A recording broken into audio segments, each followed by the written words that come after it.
10वीच्या शिक्षकांना सूचना आहे की ज्यांचा दुसरा तास ज्या ठिकाणी आहे त्या वर्गावर आपण कृपया जायचं आहे.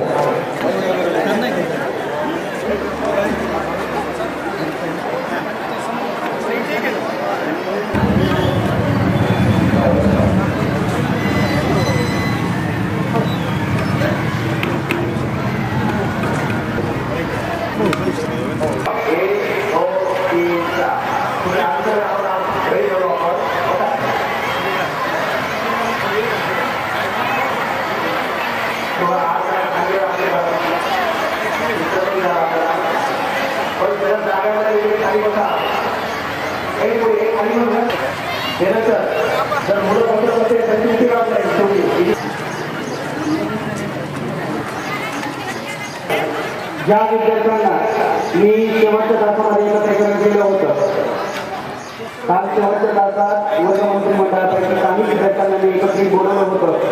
अशाच विद्यार्थ्यांनी फक्त जागेवर उभं राहायचं आणि गणेश कुलकर्णी सांगतील त्या पद्धतीने आपण एक वेगळी रांग करणार आहोत. तर फक्त मुली आली पुढे या वर्गात पुढे राहायचं तिकडे जायचं, तिकडे चौधरी तर चालेल.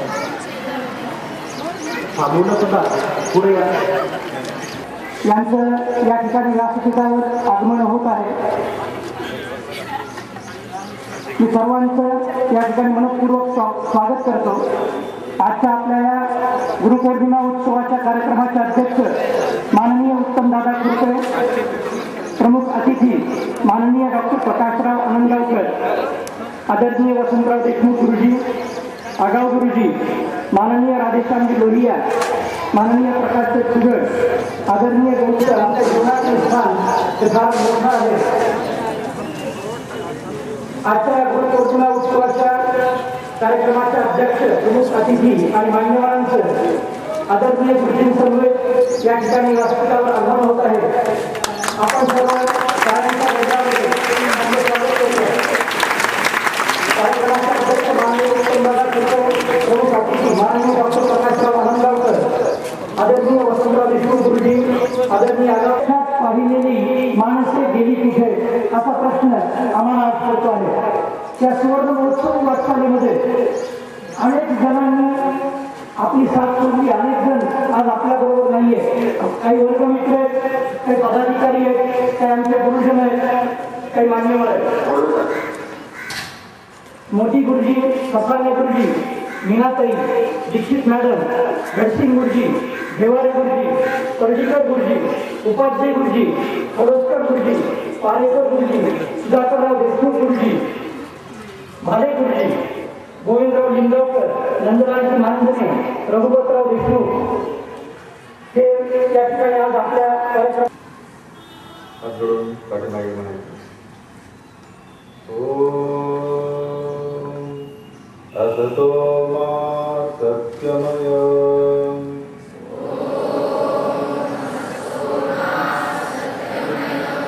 तमसो मा ज्योतिर्गमय अमृतं गमय.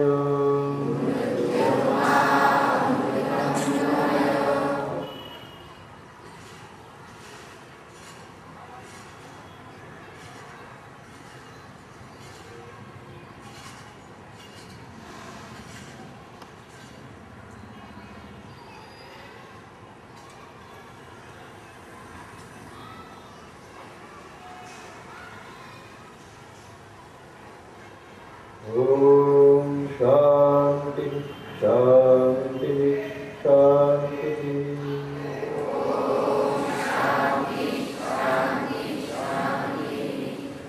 आप सबके लिए बैठेंगे, बैठ जाओ. आज गुरुपौर्णिमा आणि या गुरुपौर्णिमेच्या अतिशय महत्त्वपूर्ण अशा या मुहूर्तावर 1989 ची जी 10वीची बॅच सिद्धेश्वर विद्यालयाची, तर या बॅचने आज या गुरुपौर्णिमेचा दिवस शाळेमध्ये येऊन गुरूंच्या समवेत घालवण्याचं आयोजित केलेले आहे. या कार्यक्रमासाठी आपण सर्वजण उपस्थित आहात. विदासन अनुजले सांगली पदवी.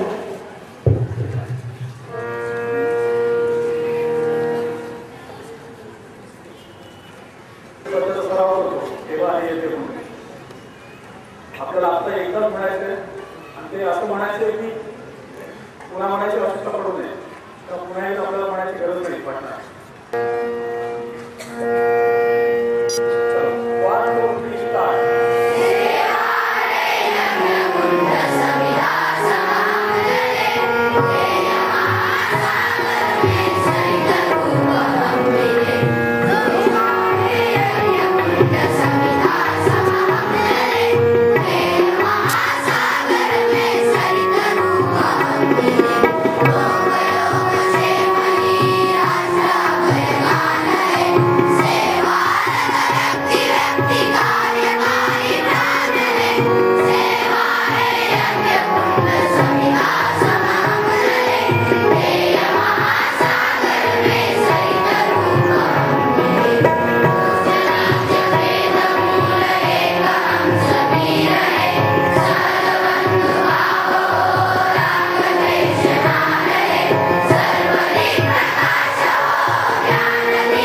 आपण मान्यवरांच्या हस्ते प्रतिमा पूजन आणि दीप प्रज्वलन करून करूया.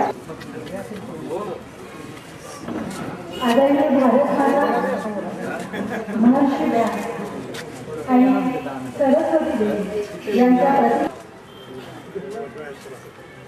एक मिनिट अलीकडे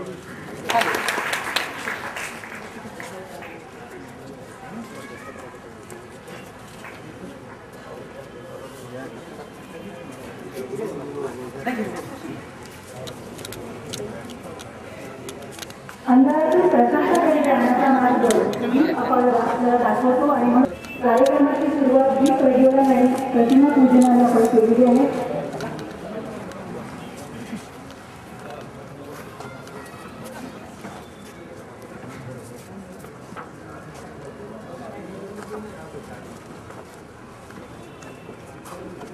आता यानंतर आजच्या कार्यक्रमाला उपस्थित असलेले सर्व मान्यवर यांचं स्वागत करण्याचा जो समारंभ आहे त्याची जबाबदारी सुनील दत्त कुलकर्णीकडे देते. आजच्या आपल्या गुरुपौर्णिमा महोत्सवाच्या कार्यक्रमाचे अध्यक्ष माननीय उत्तमदादा कुर्ते यांचं आमच्या बॅचच्या वतीनं श्री विनोद बजाज हे स्वागत करतील. पुष्पगुच्छ देऊन जे या ठिकाणी दादांचं स्वागत करणार आहेत मी त्यांना त्याची विनंती करतो. स्थानिक कार्यकारिणीचे अध्यक्ष आणि आजच्या आपल्या कार्यक्रमाचे अध्यक्ष माननीय उत्तमदादा कुर्ते यांचं या बॅचच्या वतीनं डॉक्टर साहेबांचं या ठिकाणी पुष्पगुच्छ देऊन आमच्या बॅचच्या वतीनं राजेश गायकची स्वागत करत आहेत. प्रश्नाचं जर बरोबर उत्तर तुम्ही दिलं तर आमचे विद्यार्थी प्रतिनिधी तुम्हाला चॉकलेट देणार आहेत. प्रश्न आहे या सिद्धेश्वर विद्यालयाचे पहिले मुख्याध्यापक कोण? उत्तर द्या. मग त्यांचं आपण या ठिकाणी पुष्पगुच्छ देऊन स्वागत करूया. पंजाब सोलंके यांना मी अशी विनंती करतो ठिकाणी आदरणीय गुरुजींचं या ठिकाणी पुष्पगुच्छ देऊन स्वागत करावं.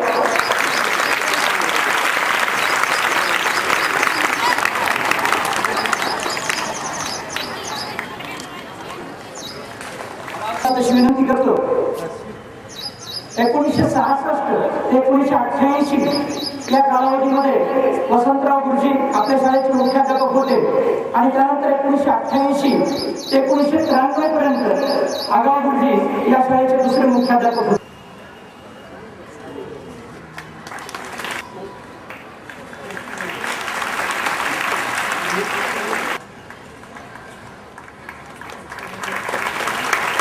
गोविंद कुलकर्णी हे 13वे आलेले होते.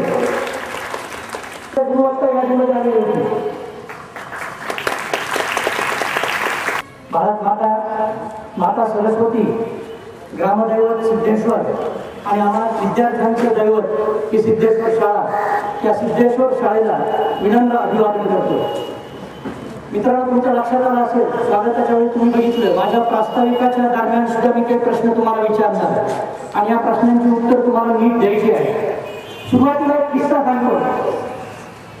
भारताचे माजी राष्ट्रपती missile man APJ Abdul Kalam हे ज्यावेळी राष्ट्रपती झाले आणि पुण्याला आले, 2003 मध्ये त्यांची पुणे बँक झाली, त्यावेळी त्यांनी त्यांचे गुरु संशोधक WT पटवर्धन त्यांना भेटण्याची इच्छा व्यक्त केली.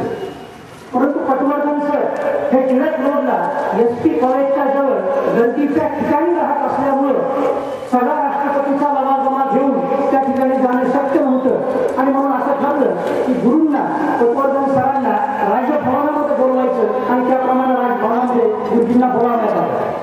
त्या ठिकाणी त्या खोलीमध्ये जिथे भेट होणार होती 2 आसनं सुशोभित करून ठेवलेली होती. एक राष्ट्रपतींसाठी आणि दुसरं आसन पटवर्धन सरांसाठी.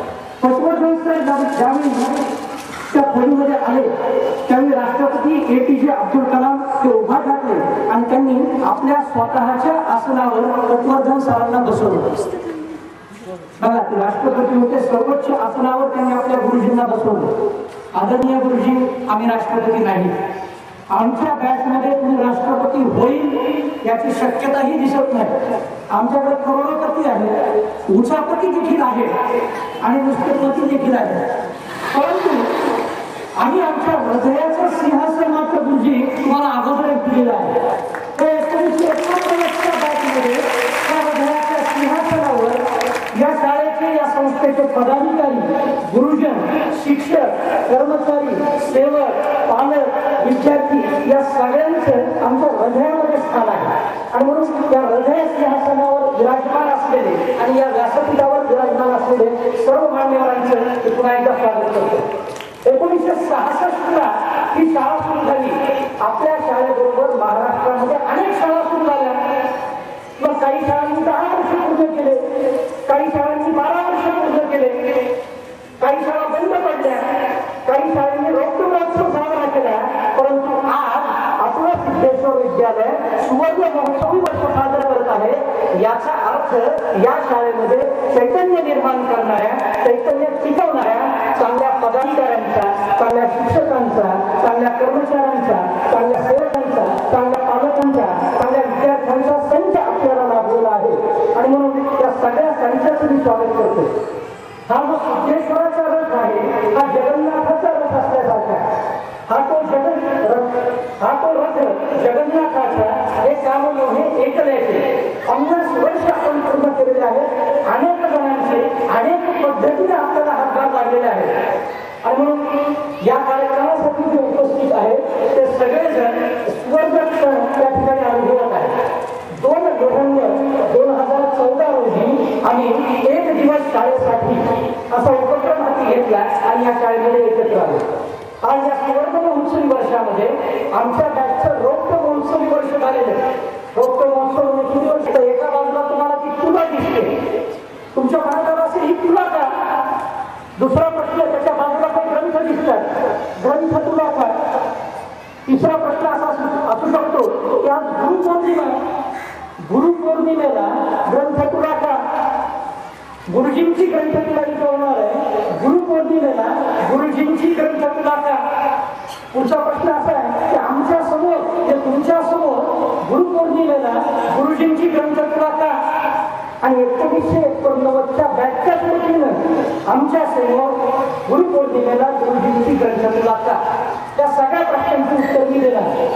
तुला या शब्दाचा जर आपण मागोवा घ्यायचा प्रयत्न केला, इतिहास शोधण्याचा प्रयत्न केला तरी कथा त्या संदर्भात पुढे येते. भगवान श्रीकृष्णाच्या इतकं काही मोठे झालेलं नाही, म्हणून या तुळेमध्ये जे काही ग्रंथ जमणार आहेत त्या ग्रंथाची भेट आम्ही आमच्या शाळेला देणार आहे. आता तुमचा प्रश्न, गुरुजींची सुवर्ण तुला तुम्ही का केली नाही? आता आमच्याकडे एक गोल्ड मॅन आहे सचिन रुद्रवार, त्याने असं ठरवलं होतं की गुरुजींची सुवर्ण तुला करायची. पण आम्ही असा विचार केला की ज्या गुरुजींनी परिसासारखं काम केलं आणि आमच्यासारखं लोखंडाचं सोनं केलं, त्यांची तुला सुवर्ण तुला करून कसं चालेल? परिसाची तुला करायची तर आपल्याकडे परिसच पाहिजे. परिस तर आमच्याकडे नव्हता.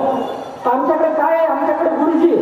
पण याच गुरुजींनी आम्हाला सांगितलेलं की ग्रंथ हेच गुरु, आणि म्हणून आम्ही ही ग्रंथ तुला करायचं ठरवलं. आता तुमच्या मनावर प्रश्न येईल की गुरुजींची ग्रंथतुला काय?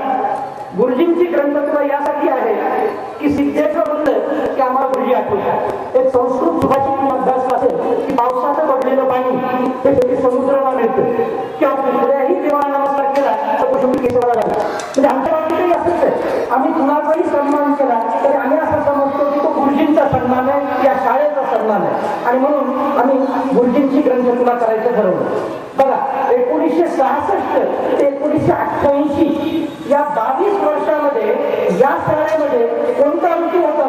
किती ऋतू असतात? 6 ऋतू असतात. या शाळेमध्ये ग्रीष्म ऋतू नव्हता, वैशाख, शिशिर, हेमंत, शरद, वर्षा ऋतू नव्हता. या शाळेमध्ये 22 वर्ष एकच ऋतू होता, आणि तो आता वसंत ऋतू. आदरणीय वसंतराव गुरुजींची कारकीर्द ही वसंत ऋतूसारखी होती. या वसंत ऋतूने आमच्या जीवनामध्ये, विद्यार्थ्यांच्या जीवनामध्ये वसंत आणला, असा हा आधुनिक संत आहे, आणि म्हणून गुरुजींची ग्रंथतुला करायचं आम्ही या ठिकाणी ठरवलेलं आहे. गुरुजीने आम्हाला विषय शिकवला, म्हणजे खडूची तलवार आणि फळ्याची ढाल करून गुरुजीने आम्हाला काहीही शिकवलं नाही. गुरुजींनी जे शिकवलं ते आचारातून शिकवलं. गुरुजींनी जे शिकवलं ते उच्चारातून शिकवलं, आणि गुरुजींनी जे शिकवलं ते आचार, विचार आणि उच्चारातून आम्हाला शिकवलेलं आहे. जीवन जगण्याचे धडे दिले. मुख्याध्यापक हे जे पद आहे आम्ही कसं पाहतो? बघा, पदाधिकारी, कार्यकारी मंडळ, शिक्षक, सेवक, पालक, विद्यार्थी या सगळ्यांना मी फुलाची उपमा देतो. या सगळ्या फुलांचा मला पुष्पहार करायचा आहे, तर माझ्याजवळ काय पाहिजे? दोरा पाहिजे. त्या दोऱ्याचं काम मुख्याध्यापक करत असतात. या सगळ्या घटकांना मी पाकळ्याची उपमा देतो. नुसत्या पाकळ्या असून चालत नाही, या पाकळ्यांना धारण करणारा एक देठ पाहिजे असतं. ते देठ म्हणजे मुख्याध्यापक असतात. आणि म्हणून आदरणीय वसंतराव गुरुजींची या शाळेबद्दलची जी भूमिका होती या दोऱ्यासारखी होती, या देठासारखी होती, आणि म्हणून गुरुजींची ग्रंथतुला करायचा ठरवलं. पुढचा प्रश्न, गुरुपौर्णिमेला का? गुरुपौर्णिमा म्हणजे कुणाचा बर्थडे हो? त्या ठिकाणी 3 प्रतिमा आपण ठेवलेल्या आहेत. महर्षी व्यासांचा बर्थडे, वाढदिवस. महर्षी व्यास म्हणजे कोण? गुरूंचे गुरु. त्यांनी काय केलं? भारतीय संस्कृतीची ओळख आपल्याला कोण दिली? भारतीय संस्कृतीचे मूलाधार म्हणजे महर्षी व्यास. महाभारत नावाचं महाकाव्य त्यांनी लिहिलं. आता गुरुजी आणि महर्षी व्यास यांच्यातलं साम्य शोधायचा मी प्रयत्न केला, तर माझ्या असं लक्षात आलं की गुरुजीचे गुरुजी म्हणजे वसंतराव गुरुजी. आम्हाला भारतीय संस्कृतीची ओळख कुणी करून दिली? आदरणीय गुरुजींनी करून दिली. आणि आमच्या बॅचच्या सगळ्या विद्यार्थ्यांचं जीवनकाव्य कुणी लिहिलं? गुरुजींनी लिहिलं. आणि म्हणून ही गुरुपौर्णिमा गुरुजी पौर्णिमा म्हणून आम्ही साजरी करायचं ठरवलेलं आहे. आता बघा, नुकतंच आपण बघितलं की भक्ती रसानं महाराष्ट्रामध्ये सगळीकडे भक्ती रस होता. आषाढीच्या निमित्ताने की वेगवेगळ्या ठिकाणाहून वारकरी हे आपल्या विठ्ठलाला भेटण्यासाठी एकत्र आलेले होते पंढरपुरामध्ये. तसंच आमच्या बॅचचे विविध ठिकाणाहून ज्ञानदिंडी घेऊन आमचे सगळे मित्र या ठिकाणी आलेले आहेत, आणि इथं सिद्धेश्वर आज पंढरपूर झालेलं आहे, आणि आमच्या गुरुजी विठ्ठलाला आम्ही या ठिकाणी भेटत आहोत. आता तुम्ही मला सिद्धेश्वर विद्यालयामध्ये का? आमच्या मनामध्ये गुरुजी आहेत आणि गुरुजींच्या हृदयामध्ये सिद्धेश्वर विद्यालय, आणि म्हणून सिद्धेश्वर विद्यालयामध्ये पुन्हा आम्ही एकत्र येत आहोत. शेवटचा प्रश्न की 1989च्या बॅचच्या वतीनं का? बघा लगे रहो मुन्नाभाई हा सिनेमा किती जणांनी बघितला हात वर करा. अरे वा, तुम्हाला बराच वेळ मिळतो अभ्यास करून. तर या सिनेमामध्ये मुरलीधर सरदार उर्फ मुन्नाभाई यांना कोण दिसायचं? गांधीजी दिसायचे आणि कठीण प्रसंगामध्ये ते त्यांना मदत करायचे. 1989च्या आमच्या बॅचला आम्हाला कोण दिसतात? गुरुजी दिसतात. परंतु मुन्नाभाईंचं जे प्रेम आहे तो भास होता. आमचं गुरुजींवरचं प्रेम मात्र आमच्या मनाची, आमच्या हृदयाची आस आहे. आणि म्हणून श्री सिद्धेश्वर विद्यालयामध्ये 1989च्या बॅचच्या वतीनं गुरुजींची ग्रंथपुडा गुरुपौर्णिमेला करायचं आम्ही ठरवलं. मला वाटतं सगळ्यात तुमच्या मनातल्या प्रश्नांची उत्तरं मी दिलेली आहे. जाता जाता फक्त एकच सांगतो की माझ्याकडे हा मोबाईल आहे. बघा, मोबाईल म्हणजे प्रत्येक विद्यार्थी असं मी समजतो. 1989चा प्रत्येक विद्यार्थी म्हणजे एक मोबाईल आहे. नुसतं मोबाईल इन्स्ट्रुमेंट आणलं म्हणजे चालतं का? मोबाईल चालेल? या मोबाईल मध्ये एक सिम टाकावं लागतं. आमच्या बॅचने सिद्धेश्वर नावाचं सिम मोबाईल मध्ये टाकलेलं. मोबाईल आणला, सिम टाकलं, नेटवर्क चालतं का? नेटवर्क पॅकेज लागतं 2G किंवा 3G. आमच्या विद्यार्थ्यांनी सिद्धेश्वर नावाचं जे सिम आमच्यामध्ये टाकलेलं आहे, आमचं नेटवर्क आहे गुरुजी. हे कधीही बंद पडत नाही. आयुष्यभराचा पॅक गुरुजी नेटवर्कचा आमच्या बरोबर आहे. आणि म्हणून या गुरुपौर्णिमेच्या या उत्सवाच्या निमित्तानं प्रस्तावित करत असताना